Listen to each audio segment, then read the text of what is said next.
भगवान कृष्ण ने अपना विराट रूप धारण किया। पांडवों का अज्ञातवास समाप्त होने के बाद में भगवान कृष्ण धृतराष्ट्र के राज्यसभा में आते। उनका स्वागत करने के लिए कुलगुरु कृपाचार्य, पितामह भीष्म और गुरु द्रोणाचार्य आगे आकर उनका स्वागत करते हैं। और भगवान कृष्ण, भगवान वासुदेव भी सबको प्रणाम करते हुए महाराज के पास में आते हैं।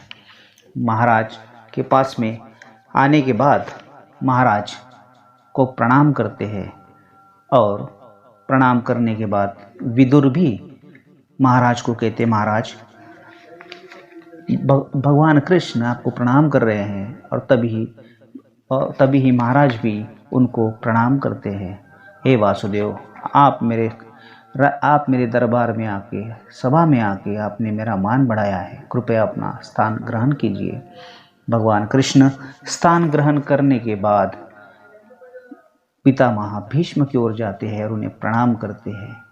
और प्रणाम करने के बाद विदुर और पितामह उन्हें स्थान ग्रहण करने के लिए कहते हैं, हे केशव, स्थान ग्रहण कर लो।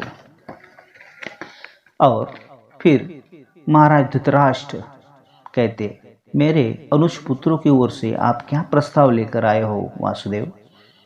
महाराज, मैं पांडवों की ओर से शांति दूत बनकर आया हूँ, बल्कि मैं स्वयं ही शांति दूत बन के आया हूँ।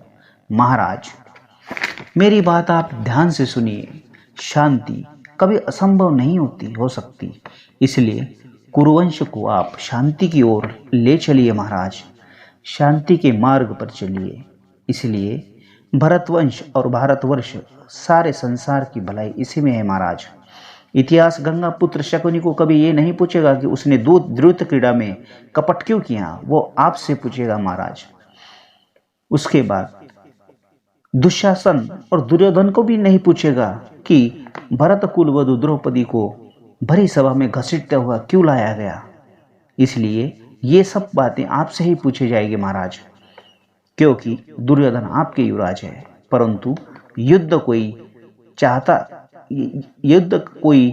चाहता हो या नहीं चाहता हो, इससे कोई फर्क नहीं पड़ता। हे महाराज, आप ज्ञानी हैं, आप परम शांति को स्वीकार कीजिए, जिस पर कोई वाद विवाद ना हो सके। युद्ध में पराजय एक की ही होती है महाराज, लेकिन वीर गति को तो प्राप्त दोनों ओर से सैनिक ही होते हैं। इस राज्यसभा में गंगा पुत्र भीष्म जैसे ज्ञानी और महात्मा उपस्थित है। कृपाचार्य, द्रोण ऐसे योद्धा विराजमान है। इसलिए इस सभा का दायित्व भी काफी बढ़ जाता है। और कदाचित किसी और राज्यसभा में इतनी कभी भीड़ भी नहीं होगी जितनी भीड़ और जमघट इस सभा का है। तभी दुर्योधन क्रोध में आके ये कहता है कि मैं वासुदेव कृष्ण की बात से बिल्कुल सहमत नहीं हूं। तभी कृष्ण कहते हैं, आप अपने पुत्र मोह में इतना भी अंधा ना हुए महाराज कि आपको दिखने के बाद भी कुछ न दिखने सरीका आप कहने लगे। हे भरत शिरोमणि, आप सुनिए, आप देखिए, युद्ध में सिर्फ विनाश ही होता है और कुछ नहीं। इसलिए ये पूरी जो सभा है, ये सभा शांति चाहती है और उधर पांडव भी शांति चाहते हैं। पितामह कहते हैं, कदाचित युद्ध तो कोई नहीं चाहता है केशव।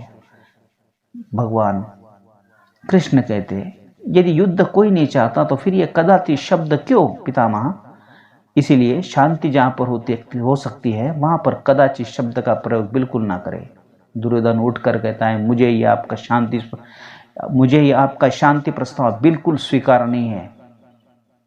गंगा पुत्र समझाते, पुत्र वासुदेव शांति की बात कर रहे हैं, समझने का प्रयत्न करो। लेकिन दुर्योधन बिल्कुल समझने के लिए तैयार नहीं। यदि शांति का अर्थ यह है कि मैं आधा राज्य उन पांडवों को दे दूं, इंद्रप्रस्थ पांडवों को दे दूं, ये बिल्कुल नहीं हो सकता। मैं बिल्कुल पांडवों को इंद्रप्रस्थ नहीं दूंगा। यदि वासुदेव के पास में और कोई दूसरा प्रस्ताव हो तो बताएं।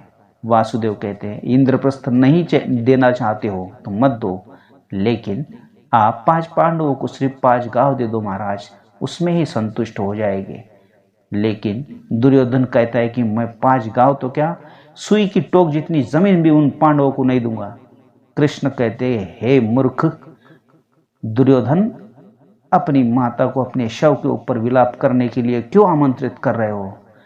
और दुर्योधन बड़े ही क्रोध में आकर कहते हैं यदि तुम दूत ना होते शांति के, तभी कृष्ण कहते हैं हाँ, यदि मैं दूत नहीं होता तो क्या कर लेते तुम युवराज, जरा मुझे तो बताओ क्या कर लेते। मैं तुम्हें बंदी बनाकर कारागृह में डाल देता वासुदेव, कारागृह में डाल देता। हे तभी कृष्ण भगवान उठते, हे अहंकारी दुर्योधन, यदि हमें बंदी बनाना चाहते हो तो बड़ा प्रयत्न करके देख लो, उसे बंदी बनाओगे जिनके स्वागत के लिए पितामह भीष्म, गुरु द्रोण और कृपाचार्य आए थे। अरे हे मूर्ख दुर्योधन, यदि हमें बंदी बना सकते हो तो प्रयत्न करके देख लो। तभी श्री कृष्ण भगवान वहां से जाते हैं और जाते जाते दुर्योधन इतनी जोर से दहाड़ता है, सैनिकों इस ग्वाले को बंदी बना लो। ये सुनकर महाराज धृतराष्ट्र बड़े ही आश्चर्य में गिर जाते हैं और महाराज विदुर भी बड़े ही इसमें देखने लगते कि ये क्या हो रहा है। शकुनी भी देखने लगते कि ये आखिर दुर्योधन क्या कर रहा है। अंगराज कर्ण भी सोच में रहते हैं, दुशासन भी सोचते रहता है ये क्या हो रहा है सभा में। अश्वत्थामा भी यही सोचता है।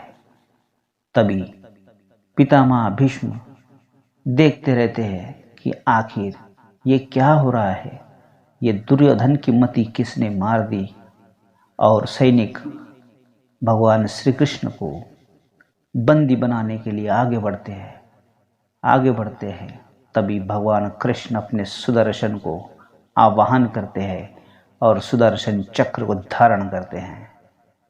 और जैसे ही सुदर्शन चक्र धारण करके भगवान अपने विराट रूप को प्रकट करते हैं और प्रकट होते ही वैसे ही ऐसी ऊर्जा वहां से आती है कि सभी लोगों की आंखें विचलित हो जाती है। कोई भी उनकी तेज की तरफ देख नहीं सकता था, ना ही अंगराज कर्ण, दुशासन, अश्वत्थामा नहीं देख पा रहे थे उनके तेज को। इतना सुंदर तेज, इतना विराट रूप वहां पर जो देख रहे थे वे स्वयं उनको प्रणाम कर रहे थे। विदुर प्रणाम कर रहे थे उनको, पितामह भीष्म उन्हें प्रणाम कर रहे थे, गुरु द्रोणाचार्य भी उनको प्रणाम कर रहे थे, धन्य कह रहे थे। हे भगवान, तुमने हमें दर्शन देकर धन्य कर दिया। विश्वरूप दिखला रहे विश्वंभर भगवान, आंखें जिनके पास हो ले उनको पहचान, ले उनको पहचान। विश्वरूप दिखला रहे। Thank you for this watching this video दोस्तों। यदि आपको हमारा चैनल अच्छा लगता है तो प्लीज़ लाइक कीजिए, सब्सक्राइब कीजिए, बेल आइकन का बटन दबाइए। थैंक यू सो मच दोस्तों, अगली बार फिर आएंगे। Thank you, bye bye.